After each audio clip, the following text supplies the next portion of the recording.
ಬೆಂಗಳೂರಿಗರೇ ಆಸ್ತಿ ತೆರಿಗೆ ಉಳಿಸಿದ್ದೀರಾ?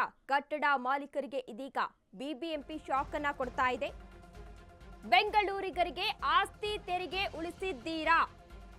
ಕಟ್ಟಡ ಮಾಲೀಕರಿಗೆ ಬಿಬಿಎಂಪಿ ಇದೀಗ ಶಾಕ್ ಅನ್ನು ನೀಡಿದೆ.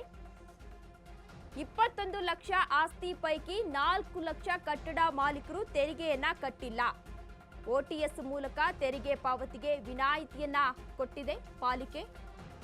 ಆದರೂ ಹಲವು ಕಟ್ಟಡ ಮಾಲೀಕರಿಂದ ತೆರಿಗೆ ಬಾಕಿಯನ್ನ ಉಳಿಸಿಕೊಂಡಿದ್ದಾರೆ.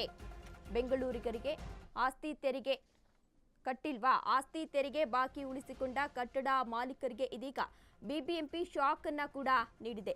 ಬಾಕಿ ತೆರಿಗೆ ಪಾವತಿ ಮಾಡಿದ ಕಮರ್ಷಿಯಲ್ ಕಟ್ಟಡ ಮಾಲೀಕರಿಗೆ ಇದೀಗ ಪಾಲಿಕೆ ಶಾಕ್ ಅನ್ನ ನೀಡಿದೆ. ಪಾಲಿಕೆ ವ್ಯಾಪ್ತಿಯಲ್ಲಿ ಸುಮಾರು 21 ಲಕ್ಷ ಆಸ್ತಿಗಳಿದ್ದು ಅವುಗಳಲ್ಲಿ 17 ಲಕ್ಷ ಆಸ್ತಿ ಮಾಲೀಕರು ತೆರಿಗೆ ಪಾವತಿಯನ್ನ ಮಾಡಿದ್ರೆ ತೆರಿಗೆ ಕಟ್ಟದವರ ಲಿಸ್ಟ್ ಅನ್ನ ಮಾಡಿದ್ದಾರೆ. ಬಿಬಿಎಂಪಿ 2020 ಕಾಯ್ದೆ ಪ್ರಕಾರ ಕಟ್ಟಡಗಳ ಹರಾಜಿಗೆ ತಯಾರಿಯನ್ನ ನಡೆಸಲಾಗಿದೆ. ಪಾಲಿಕೆ ವ್ಯಾಪ್ತಿಯ 8 ವಲಯಗಳಲ್ಲಿ ಕಟ್ಟಡ ಹರಾಜನ್ನ ಮಾಡಲಾಗ್ತಾ ಇದೆ. ತಯಾರಿಯನ್ನ ನಡೆಸಿದ್ದಾರೆ. ಈಗಾಗಲೇ ಕಟ್ಟಡ ಮಾಲೀಕರಿಗೆ ನೋಟಿಸ್ ಅನ್ನ ಕೂಡ ನೀಡಲಾಗಿದೆ ಎನ್ನುವ ಮಾಹಿತಿ ಸಿಗ್ತಾ ಇದೆ. 15 ದಿನದಲ್ಲಿ ಬಾಕಿ ತೆರಿಗೆ ಕಟ್ಟದಿದ್ರೆ ಕಟ್ಟಡ ಹರಾಜಿಗೆ ಸಿದ್ಧತೆಯನ್ನ ನಡೆಸಲಾಗಿದೆ. ಅಶ್ವವೇಗ ನ್ಯೂಸ್ಗೆ ಮುನೀಶ್ ಮೌದ್ಗಿಲ್ ಪ್ರತಿಕ್ರಿಯೆಯನ್ನ ನೀಡಿದ್ದಾರೆ. ಕಂದಾಯ ವಿಭಾಗದ ವಿಶೇಷ ಆಯುಕ್ತ ಮುನೀಶ್ ಇದೀಗ ಪ್ರತಿಕ್ರಿಯೆಯನ್ನ ನೀಡಿದ್ದಾರೆ.